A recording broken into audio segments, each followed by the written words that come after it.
grote prijsverschillen in supermarkt. Dat blijkt uit een onderzoek dat de Consumentenstichting heeft gedaan.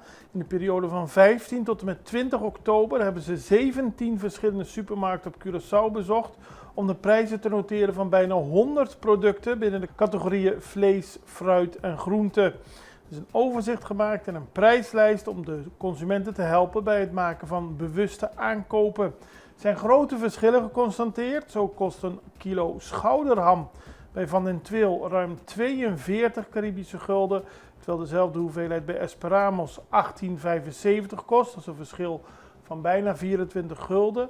Ander opvallend voorbeeld is een kilo ossenstaart. Die kost bij Luna Park bijna 27 gulden. En bij Mangusa Rio en Mangusa Hyper slechts 12 gulden per kilo. En dat is volgens de Consumentenbond goed om te weten dat er zulke grote verschillen zijn op de website van de Consumentenbond. Kunt u de hele lijst